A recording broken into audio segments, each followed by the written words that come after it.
Okay, what we're going to do here is two very important things we're going to measure for both bearings, the pilot bearing and the throwout bearing.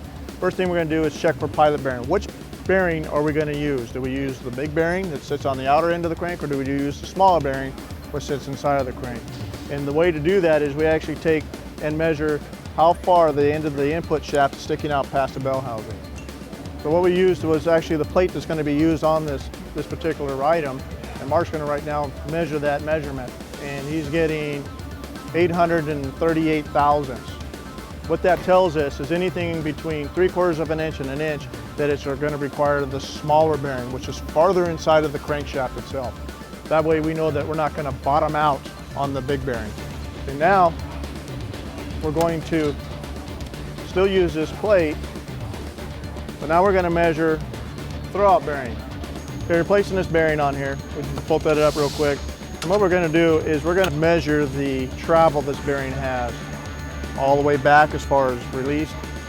That measurement is 2.075 thousandths. What you want to do is write that number down. That measurement tells us what the bearing is all the way out. Now, I'm going to push this bearing all the way in, and Mark's going to get that measurement. It's 3-inch, 522 thousandths. That's the amount of travel that bearing has. So I know that right now this clutch is 2-inch, 375 thousandths. That's from this back of the crank flange here to the top of those diaphragm fingers, all bolted down like it would be in the vehicle. What we also have to take into consideration is the offset of the crank itself. Okay, and that's how much the crank is sticking out past the block. We already know that this offset here is 300 thousandths. So we have 2-inch, 675 thousandths, how far that clutch will be sticking in the bell housing. So we know we're in the zone where that bearing is going to operate. The other number we want to know, how much travel it's going to take to release that clutch. This particular one is going to take 180 thousandths. So we're going to take 2.675 minus 0.180 equals 2-inch, 495. Still got plenty of room forward to go. As the clutch goes through its life, the diaphragm fingers themselves will start rising up towards the back of the tranny, okay? Basically preloading the bearing.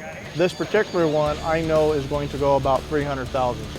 2-inch, 975, okay?